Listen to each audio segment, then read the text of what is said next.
So yun, magandang gabi po sa ating lahat. Ayan, mega love shoutout sa inyong lahat. Next episode na po tayo sa Sad Story Diary ni Merampadora. So last part natin is nandun na tayo sa umalis tayo sa bahay natin Janie at nangungupahan kami.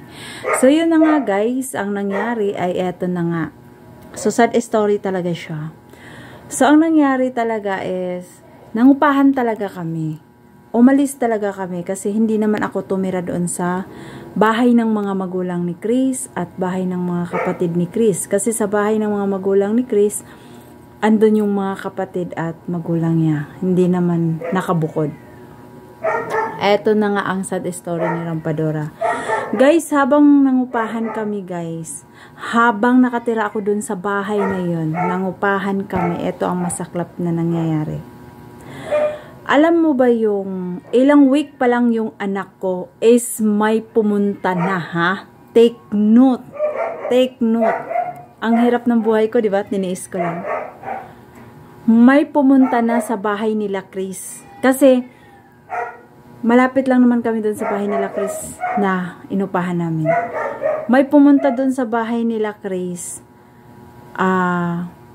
Nagpapanggap na ninya at kaibigan daw ni Chris. Ninya ha, ninya, kaibigan daw ni Chris. Ninya, kaibigan ni Chris. So ngayon, ang nangyari, ang sabi, pumunta ngayon sa bahay yung kapatid ni Chris na si Owit. Tas ang sabi Oy May, punta daw kayo sa bahay, bihisan mo yung bata. Kasi merong kaibigan si kuya na gustong makita si Angel. 2 months pa lang yata ang anak ko nun or 1 month mahigit. So ngayon, guys, feeling pogi. Guys, ko feeling pogi talaga. Ngayon, binihisan ko yung bata, dinala ko ngayon sa bahay nila Chris at nandun nga yung babae na ninya daw. After 1 week or 2 weeks or nagkabulgara na lahat, nalaman ko yung babae pala na yun ay jowa ni Chris. Pero wala akong pakialam kung jowa niya yun. Dahil na jowa niya yun, nung umuwi ako sa probinsya, nung nabuntis ako kay Angel, dahil nga ayaw ko makita ang mukha ni Chris. Dahil nga naglilihi ako.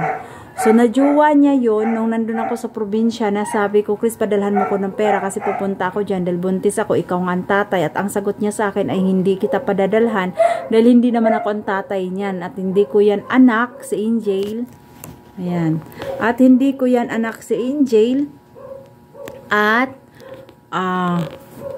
hindi namin tatanggapin yan. So, sa madaling salita, yun na nga jowa niya. Pero, hindi naman ako nakaramdam ng selos, no? Wala naman akong selos, hayaan ko lang naman siya.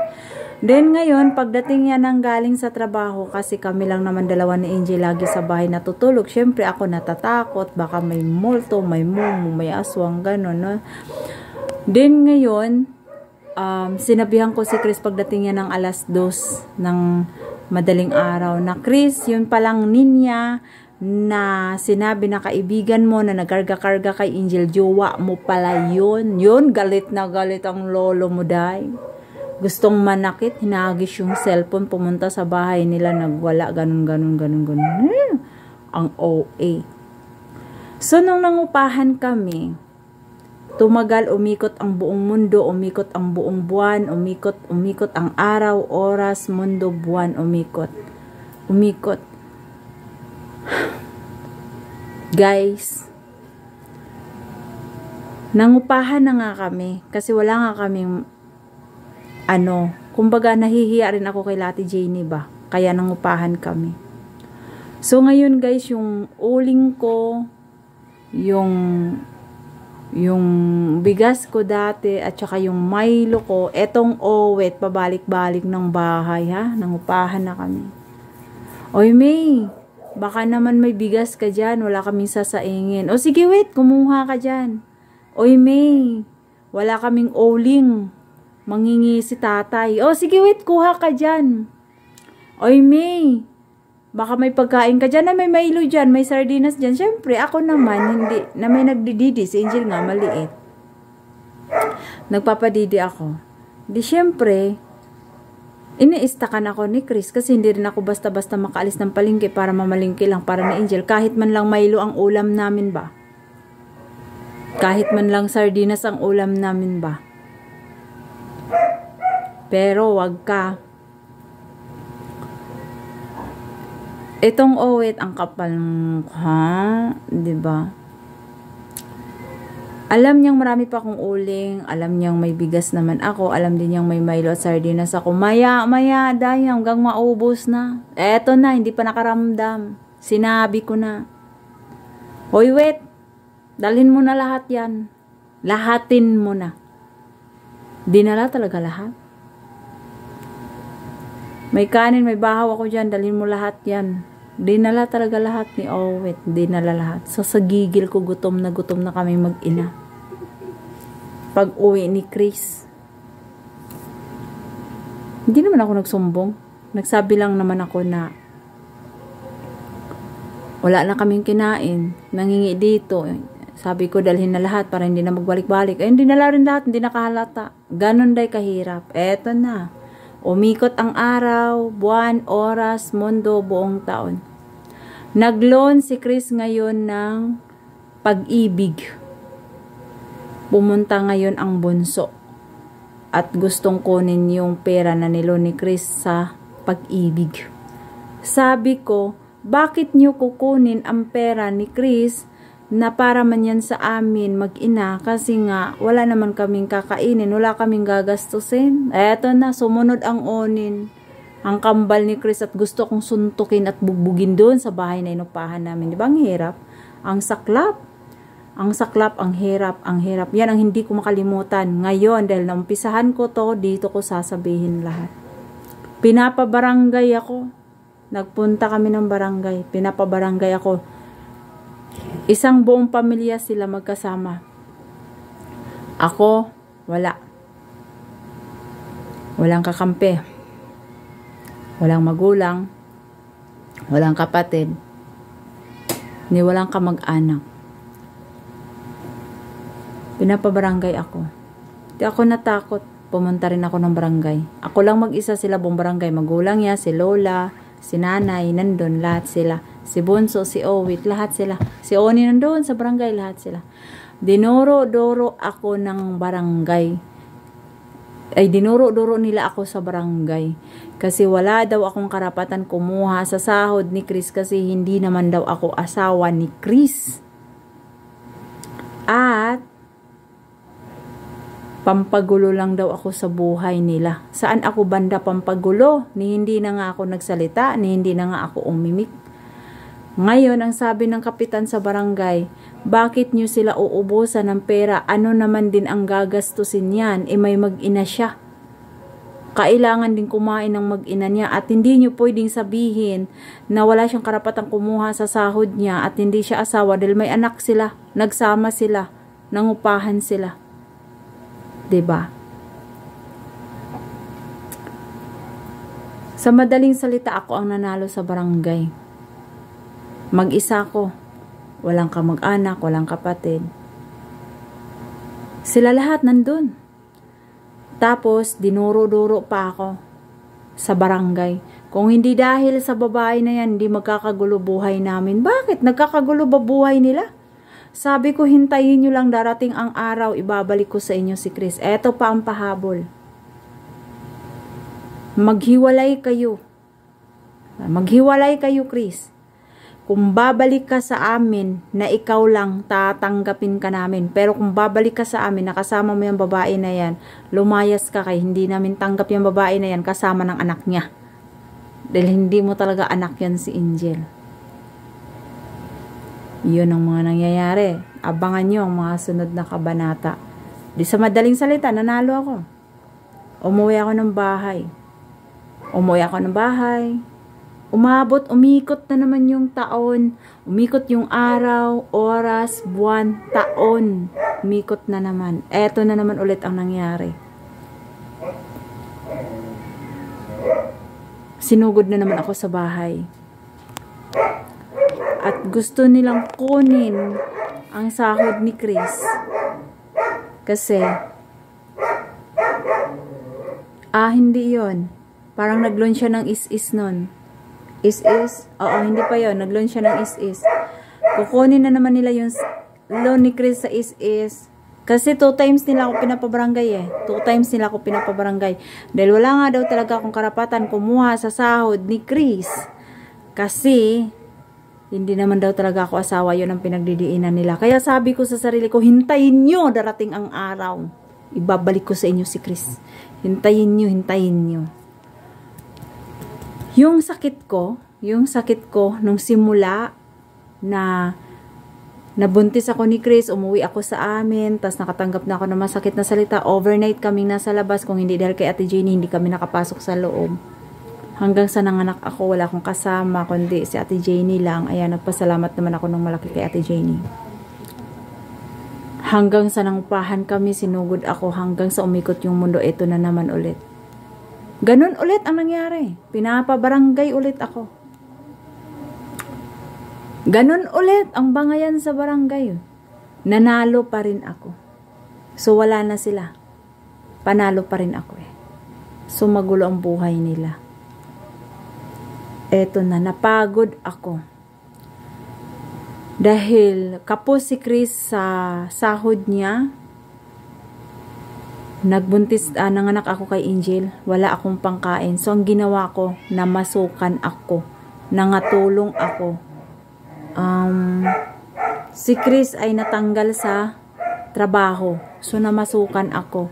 Tapos wala na kaming kakayahan na mangupahan. So sila Kuya Danny, dahil katabi namin silang nangupahan, nandun na naman kami sa gilid ng CR, di ba?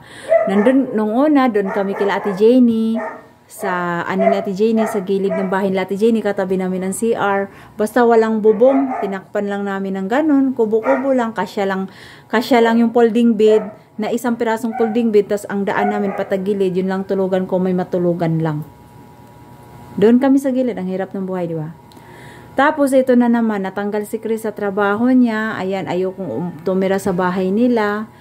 Ayan, ayokong tumira sa bahay nila kasi mahirap na nga. Hindi man sila, mahirap talaga ang sitwasyon. Ngayon, ayokong tumira doon. Ngayon, kinausap namin si Kuya Danny at yung asawa niya na si Ate Marites, na doon kami titira sa gilid ng bahay nila. Kusina na, kumbaga, kusina na siya ba? Wala na siyang bubong. Tinakpan lang namin ng trapal, tas may papag. Pag umulan, tulo-tulo talaga, baha kami. Pati yung ilalim ng papag namin, daming lamok. Ganon, talagang sacrifice. Then, doon ako kumukuha, ang sahod ko ay 3,000 lang. Doon ako kumukuha ng pambayad ng upa, tubig, tas kuryente, ambag kami. Tapos, yung pagkain namin. So, guys, hindi basta-basta ang trabaho ko. Dahil nangatulong ako. Stay out ako Papasok ako ng alas 4 ng madaling araw or 3:30. Uuwi ako ng alas 11 ng gabi. So, all around. Imaginin mo na, all around ka. Sa umaga, pagpasok mo, magpakulo ka na ng tubig. Tapos, asikasuhin mo yung amo mo, yung alaga mo, maglinis ka ng bahay, mag-ayos ka ng uniforme, maglinis, maglaba, utusan ka, labas-pasok ka. Ang pagod, ang hirap. Pagdating sa tanghali, sa hapon, magluto ka, bibili ka na naman, pa isa-isa sa tindahan. Ganon, ang hirap. Maging katulong. Ngayon, ang nangyari, umuwi ako ng bahay. So, ang pagod ko na nga sa trabaho ko, naglalaban ako ng sangkaterba, all around, akyat panaog ako dahil may second floor sila Doc Eller. Sila grandma may second floor. Pag uwi ko ng bahay, hindi rin pala nakapaglabas si Chris. Susday ang pagod ko, kaya doon ko nakuha yung sakit ko sa likod. Nagka-TB-TB na ako. Laba ako, hindi ako natutulog, naglalaba ako. Galit na galit ako. Pag nagalit ako, galit din si Chris, ang kapal ng... galit din siya.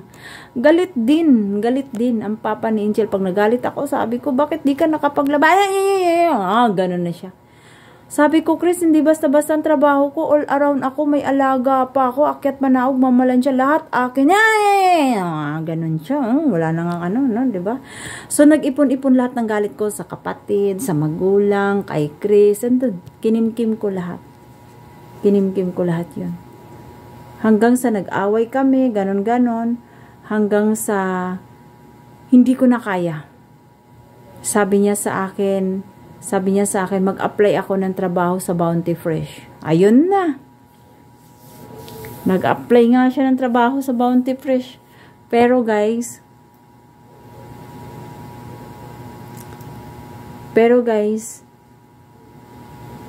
nag-apply siya ng trabaho sa Bounty Fresh. Ako, katulong pa rin kila Doc Eller. Tapos, umalis na kami dun sa inupahan namin kila Kuya Dani, kila Ate Marites. Umuwi siya sa bahay nila. Ako parang nag-stay na dun sa trabaho ko. Minsan uuwi sa bahay nila, minsan hindi. Minsan uuwi, minsan hindi. Nandun ako nag-stay sa bahay ng amo ko. Ngayon, dahil nga umpisa pa niyang nagtatrabaho doon sa Bounty Fresh, syempre wala siyang pamasahe, pagkain, budget, lahat, pagkain, lahat. May pondo pa, 15 days. Sinagot ko yun, panggatas ng anak ko kasi hindi na nagdidi sa akin. Ang gatas nga ng anak ko noon, Alaska. Alaska, ang hirap ni Angel. Ayan si Angel. Alaska ang gatas niyan, Alaska. Alaska ang gatas. Ngayon, nangyari, umikot ang mundo, umikot ang araw, buwan, mundo ulit, taon, ganun. Unang sahod niya sa Bounty Fresh, inasahan ko kasi may pundo siya. Tas work siya ulit. Pamasahe, pagkain, lahat sinapir ko yun. Araw-araw ko nagsiis sa amo ko. Araw-araw ko nagsiis sa amo ko. 100, 100, 100. Guys, ang inaasahan ko na sahod ni Chris, abay, nakaabang din pala yung bunso. Nakaabang din si bunso sa sahod ni Chris at kailangan daw. Nagkagulo na naman kami, guys. Hindi na ako nagsalita. Si Chris nang binanatan ko. Ano ba yan, Chris? Inaasahan ko yung sahod mo. Kasi nga, wala nang tumutulong sa atin. Hindi na tayo tinutulungan ng mga kapatid mo, magulang mo. Hindi na tayo tinutulungan, sabi ko. Inasahan ko yung sahod mo dahil nangutang ako sa amo ko. CE ako kay Doc Eller, kay Ate Joy. Nag-CE ako lagi kay Ate Joy. Nanghiram ako lagi kay Grandma para lang may pamasahe ka papunta sa Bounty Fresh. Yung pala nakaabang din si Bunso. Ano naman ang ibibili namin ng gatas dito ni Angel? Puro na nga ako CE. Wala na rin ako sasahurin kasi napunta na sa'yo. Di siya nagsalita, umuwi siya sa kanila at wala siyang binigay na pera dun sa kapatid niya. Galit na naman. Inaway na naman kami. Diyos ko. Simula nun, di na ako umuwi sa bahay nila at nandun ako kila Grandma natulog. Doon ako kila Grandma. Doon ako kila Grandma. Ang daming mga nangyayari sa buhay ko. Sobrang dami. Sobrang daming nangyayari na napakasakit, napakahirap. Kaya sabi ko sa sarili ko, maghihiwalay na tayo. Hindi pa nangyari yun dahil nakikipaghiwalay na nga ako. Hindi ko na kaya to. Ang sabi ni Chris, sige, hindi lang tayo maghiwalay, hindi tayo umalis ka dyan, magtrabaho ka na rin ng Bounty Fresh. Sit A ka, sit B ako. Nagtrabaho kami sa Bounty Fresh. Hindi pa yun. Pumunta pa ako doon. Sabi ko, hindi ko kaya to. Wala pa yun, no? Wala pa. Hindi pa ako nagtrabaho. Sabi ko, hindi ko kaya to. Hirap na ako sa pamilya mo. Sabi ni Chris, sige, mangupahan. Hanap ako ng maupahan doon, yung mura lang. Doon tayo uupa. Yun, nakaupa kami. 1,200 ang kwarto. Pero sa trabaho ni Chris, hindi sapat. Hindi kaya. Kasi sa sahod lang siya ng 2,500. Kasi pakyawan. Kailangan makuta. Pag hindi nakakuta, maliit lang yung sahod sa Bounty Fresh. 2,500. Anong pagkain namin? Diba? Yung 1,200 upa sa bahay. Kuryente. Tapos yung tubig namin sa puso naman kami, nag-iigib kami sa puso. Minsan, bumibili kami dun sa may-ari ng timba-timba, piso, isang timba. So, ang nangyari talaga, nangupahan kami. Dahil hindi sapat ang kita namin, hindi kaya ang kita ni Chris, pati ako nagtrabaho. Sit A siya, sit B ako. Then, pagkapasok niya ng trabaho, panggabi siya, pang umaga ko. Ang dami pang pumagya sa akin nga. Binubuli pa ako. Kaya mo kaya magtrabaho? Ganito, ganyan. Ganun. Sabi ko, kaya yan. Sabi ko ganun. Kaya yan. Tapos sabi nila, Di mo kakayanan. Di mo kakayanin. Sa production pa lang, sobrang lamig na. Kasi talagang malamig nga. Dahil lahat yellow. Kisame yellow. Tapos, mga dingding yellow. Lamisa yellow. Inapakan mo yellow. Lahat ng hawak mo yellow. Talagang malamig. Ginawa ko ang lahat para hindi ako lalamigin. Ngayon, sa madaling salita, umikot na naman yung araw. Buwan, taon. Nagtrabaho kami sa Bounty Fresh. Pareho. So, doon na, sahod siya, sahod ako. So, medyo nakaka-recover na kami. Nakakabayad kami ng OPA. Tapos, doon na kami nakakabili ng pagkain ni Angel. Kasi naawa ako, guys. Alam mo yung i-invite kang mag-church ng kaibigan mo, na nagiging kaibigan mo, born again Christian. I-invite kang mag-church. Siya ang nag-invite. May 3 siyang anak or 4 yatang maliliit na kasing liit din ni Angel. Parang 2 years old, ganon. Magto 2 years old. 3, magti 3 years old. Pagkatapos nun, bumili siya ng biskwit na pita. Pero wala pa akong trabaho nun ha. Lumapit si Angel para manghingi at hindi talaga binigyan. Born again Christian na siya. Pero hindi talaga binigyan ang anak ko. Kahit sabihin man lang, bigyan nyo kahit isa lang, makatikim man lang siya. Diba? Gamot sa inggit. Kasi ang mga batang maliliit, ganun talaga yan eh. Parang naiinggit na hindi mo maintindihan. Sabi ko sa sarili ko, sabi ko, Lord, bigyan mo ko ng trabaho na stable. Yung sa halagang 10 pisong pansit, 10 pisong spaghetti, 10 pisong sopas ay makabili ako para sa anak ko. Naawa ko nun, durog na durog yung puso ko nun. Yung lalapit yung anak ko na hingi, tas hindi bibigyan. Wala ako, hindi ako makakonsentrate sa simba, hindi ako makakonsentrate sa loob ng church kasi pumasok sa akin yung utak demonyo na grabe, born again Christian, born again. Siya pa nag-invite. Tapos hindi man lang binigyan ang anak ko.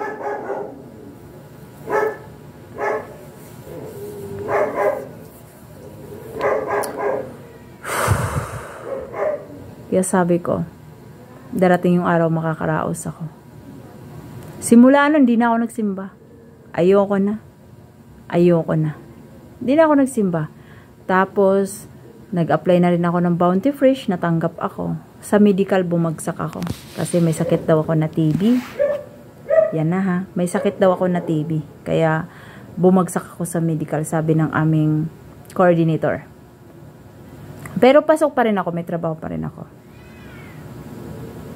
Ang hirap maging panggabi. Minsan, pag break time ko, tulog na ako ng diretso, di na ako makapasok. Sayang. Minsan, pag pang umaga ako yun dun. Then, unti-unti, nakaka-recover naman na kami. Tapos, may nagbabantay kay Angel. Aalis lang naman ako ng alas 8 ng hating gabi, alas 9, darating na rin si Chris.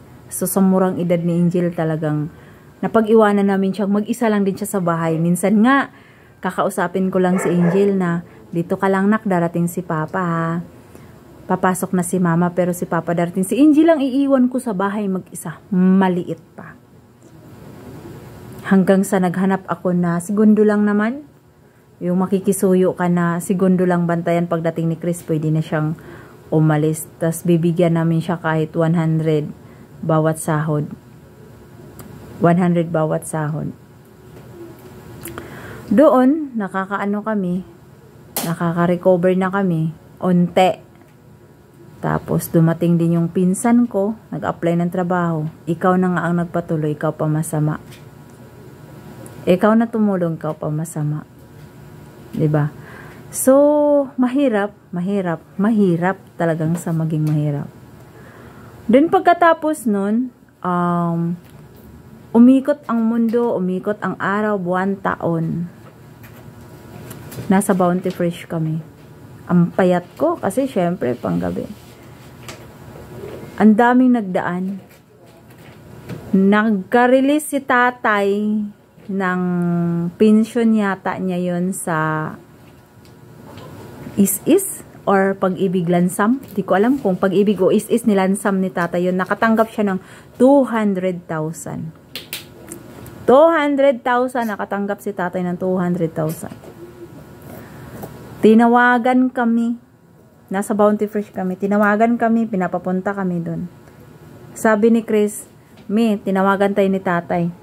Kasi baka bigyan tayo ng pera. Kasi nga nalamsam na yung ano ni tatay. Nalamsam na yung is yata or pag-ibig. Di ko alam kung is o pag-ibig yung nalamsam." Ako naman, walang, no comment. Sabi ko, sige Tara. Yun, ganun lang. Sige Tara, no comment. Wala na akong maraming salita. Wala. Pagdating namin doon, itong bunso, nagsasalita pala itong bunso. Nasabi niyang, "Oh tatay." Ang nagsumbong sa akin yan si Owet. Si Owet ang nagsumbong sa akin yan. After 1 week din si Owet nagsumbong sa akin. Ganito daw ang pagkasabi ni bunso kasi ganito. "Alam mo ba mi?" Sabi ni Owet. "Alam mo ba mi? Alam mo ba mi?" Nagsasalita kaya yan si bunso kay tatay. Rinig na rinig ko kasi nasa loob kami ng bahay. Anong sabi? "Oh tatay, pupunta dito si May. Oh May, magmimilang naman yan sa iyo pag wala ka, pero pagkarap ka mag-Ate May yan, pero pag nagtalikod ka, May. Oh tatay, darating si May. Huwag mong patitikimin na kahit 25 centavos, huwag mong patikimin na yung anak niya kahit pampers at saka gatas, huwag mong bilhan." Wow. Nandito na yan. Sabi ko talaga, wait, sinabi niya yun? Oo. Sabi ko, okay, fine. Di na, wala nang narinig si Owit sa akin. Ganun lang. Nasa dibdib ko na. Hanggang ngayon, di mawala sa akin yan. Lahat nang nangyari. Kaya ganun na lang din talaga ang galit ko. Ganun na lang din talaga ang galit ko. So ngayon, sabi ko sa sarili ko, talaga, sinabi niya yun. Kahit 25 centavos, kahit gatas at anak ko, hindi patitikimin ang anak ko. Kaya naman pala. Diba? Sino hindi manggigigil hanggang ngayon? Tahimik. Wala silang narinig. Wala silang inisalita. Sabi ko, uwi na tayo, Chris. Uwi na tayo. Uwi na kami. Hindi ko alam kung nabigyan ba si Chris. Hindi ko talaga alam. Hindi ko alam kung nabigyan si Chris. Hindi ko alam. Tapos, hindi ko alam kung nabigyan si Chris nun. Kasi, hindi ko talaga alam. Parang inabutan yata 1,000 lang. Parang inabutan siya ni tatay 1,000 sa 200. Pero okay na. Thank you. Thanks God. Kasi nabutan kami. Diba? Umikot ang araw. Buwan, taon. Patuloy ako nagtatrabaho sa Bounty Fresh. Sit A siya, sit B ako. Dumating pa sa point na aawayin ako ni Chris at pagsisilusan yung mga kasama ko. Ang mga kasama kong babae na may mga kaibigan ding lalaki, dahil ang layo ng pasok nila, Pampanga pa. So para makatipid sila sa pamasahe at iwas sila sa pamasahe, sa amin muna sila nag-sleep over. Kasi wala naman si Chris ng gabi. Kaya sa amin sila. Hindi lang naman ako at saka yung lalaki. 4 na babae, 1 lalaki lang. So dikit-dikit kami. Nakikitulog lang. Naawa naman ako. So pinatulog ko. Pag uwi ni Chris ng umaga, nakikita niya lahat ng mga kasama ko katulad kong city. Sabi ni Chris, ba't nandito yan? Sabi ko, Chris, para makatipid sa pamasahe kasi nga Pampanga pa sila. Tapos anong oras ng out namin? Anong oras lang makarating? Tapos bukas biyahe na naman sila. So para makatipid naman sila, Chris, yung ipamasahe, ibili na lang ng pagkain. Hindi pwede yan, ganyan yan. Lalaki yan, babae ka. Sabi ko, Chris, 4 yung babae, 1 lalaki. At saka marami kami, imposible namang, at saka hindi ko, yung lalaki na yan, kaibigan nila yan. Huwag mo kong pagbibintangan. Doon na, nag-umpisa na naman yung galit ko. Kasi binabastos na naman ako ni Chris. Tapos, ang pangit ng ugali ni Chris. Kasi bastos talaga siya. Iinom siya ng alak, maglalasing siya. Tapos, pag nalasing siya, sasayaw-sayaw siya. Pag tinawag ko, kahit anong tawag ko na, Chris, bantayan mo muna si Angel, mag-iigib ako. Nandun lang yan siya sa katagayan niya. Tapos, sasabihin niya, sige, uwi muna ako kayo. Mag-iyot muna kami doon ni May. Ganun siya, kabastos. Kawalang hiya. Doon na. Sabi ko, darating ang araw. Makakatakas ako sa buhay mo. Sabi ko talaga yun. Darating ang araw, makakatakas din ako sa buhay mo, sabi ko. Pagkatapos nun, ang dami kong pinagsasuffer. Hindi ako naging masaya. Simula maliit hanggang ngayon, hindi ako masaya. Hanggang ngayon, hindi naman ako masaya. Ang dami kong pinagsasuffer.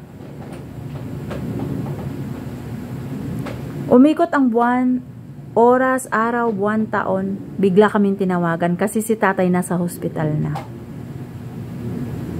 O kuya, kailangan nyo nang mag-resign dyan sa Bounty Fresh. Ganon ha?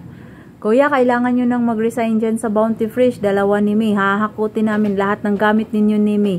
Kami na bahala magbayad. Dito muna kayo sa bahay kasi si tatay nasa hospital. Di sabi ni Chris, oh May, kailangan natin si tatay nasa hospital. Kailangan ako. Di no comment. Kung anong desisyon nila, sunod ako. Wala silang narinig. Wala silang narinig. Wala silang narinig na madaling salita na wala silang narinig.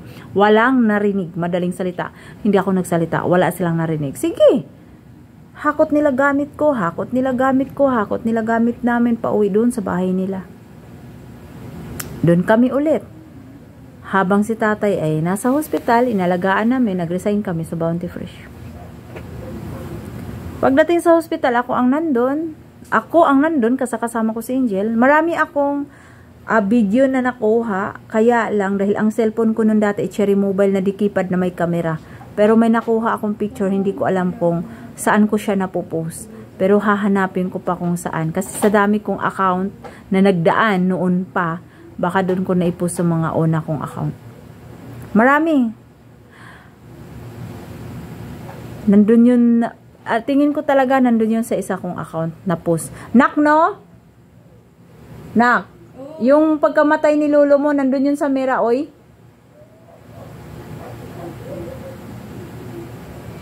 No? Na Facebook? Sumagot si Angel. Ang dami ko kasing account, kaya hahanapin ko yun. Pagkatapos nun, nag-resign kami sa Bounty Fresh. Inalagaan namin hanggang namatay si tatay. Nalagutan na lang ng hininga si tatay, lahat kami nandun. Last hininga ni tatay, tinawag ako. Tinapik ang balikat ko. Salamat ng marami. Sa lahat-lahat ng anak ko, ikaw lang ang anak ko, sabi niya. Pagkatae, last salita ni tatay, nangingi siya ng tawad sa akin. Wala namang problema, pinatawad ko na lahat. Tapos naglambing siya sa akin, gusto niya, kakain siya, ako ang magluluto. Naglalambing na siya sa akin nun, pero hit na hit niya ako.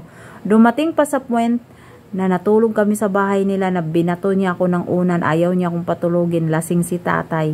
Kasi nga, may nangungutang sa kanila, ako daw ang nagsulusol na mangutang, tapos ako din daw ang kasi pag singili nila, puro bukas, umikot na ang taon, hindi talaga nakabayad, puro bukas. Ako daw ang nagsulsul, nasabihin na, sige, sabihin mong bukas. Ako daw, na hindi nga kami nag-uusap ng babae na yun. Lahat na lang talaga binintang sa akin. Pagkatapos, meron pang time na muntik na rin kami masaksak ni Angel kasi may dalang kutsilyo si tatay. Buti na lang nakailag kaming dalawa ni Angel. Tapos na hawakan ni Chris yung kamay niya. Kasi galit talaga si tatay sa amin. Galit talaga si tatay sa amin dalawa mag-ina. Kasi ayaw talaga nila na kami ni Chris. Kasi hindi naman daw talaga anak ni Chris si Angel. Yun talaga pinagdidiinan nila. So ngayon, pagkatapos nun, nung malapit na siyang mamatay, gusto niya, naglambing siya sa akin, nangingi ng sorry, nangingi ng tawad, lahat-lahat. Ako ang nag-watch sa ospital hanggang namatay si tatay. Mula umpisa hanggang natapos si tatay, hanggang nailibing si tatay. Nung pagkamatay ni tatay, doon na siya sa bahay, inuwi na siya dahil hindi na siya kaya ng hospital. Dahil sumurinder na yung doktor. Dahil hindi na siya kaya. Pinauwi sa bahay. Pag uwi sa bahay, nandun na lahat. Nandun na lahat. Talagang sumigaw sila na, kasi nasa labas ako Sabi nila, tay, laban. Laban ka, tay. Laban ka, sabi ko. Kung hindi na kaya ni tatay, bakit nyo paglalaban? Kung gusto na niya magpahinga, magpahinga na siya. Pero doon ako sa labas nagsalita na ako lang din mag-isa na walang nakarinig. Kasi nakaupo ko doon sa labas, lahat sila nasa loob. Tinawag ako ngayon. May, hili kami, hanap ka ni tatay. Di pumunta ako ngayon sa loob. Tinapik ako ni tatay. Sorry sa lahat ng anak ko. Ikaw lang yung anak ko. Sabi ko, tay, wala yun. Sabi ko, wala yun, tay. Wala yun. Sabi kong ganun. Tapos, tumai si tatay. Last breath ni tatay. Last hininga ni tatay. Sabay tumai. Umihi si tatay ng dugo. Lahat nakatingin lang kay tatay. Nung tumai na si tatay, syempre umikot ang electric fan. Yung amoy ng dumi ni tatay nasa loob ng bahay. Paikot-ikot. Lahat nakatakip ng panyo. Lahat nagtitinginan kung sinong pupunas. Ang ginawa ko, kinuha ko yung bimpo ni nanay na nakapatong sa braso. Kinuha ko, hinawakan ko yung dalawa paa ni tatay. Nangat kong ganun parang bata. Pinunasan ko ngayon. Nilinis ko ngayon si tatay. Ako ang naglinis ni tatay, di ba? Sa lahat ng ginawa nila sa akin. Sa lahat-lahat ng ginawa nila sa akin na pag may package pang dumating. Di ba? Lahat ng napunta sa anak ko. Kaya nga minsan sabi ko nga, mahirap talaga sa mahirap. So yun, nailibing si tatay. Pagkatapos ng nailibing si tatay, eto na naman, ang hirap na naman ng buhay. Pagkatapos nailibing si tatay, nagpapahinga lang ako. Kasi puyat, pagod, paparinggan ka na naman ng umpisa. Sakit talaga sa ulo. Paparinggan ka na naman. Ang hirap ng buhay ko. So ito guys, for my documentary, sad story diary content ni Merampadora, walang personalan kung marinig o makita nyo itong video ko. Dahil ito ang totoo. At ako ay nagsasabi ng totoo. So yun, next part tayo. Pinaringgan ako, natapos na nailibing si tatay, pinaringgan ako at nagkagulo kami. So, next part tayo ha, sa pinaringgan at nagkagulo.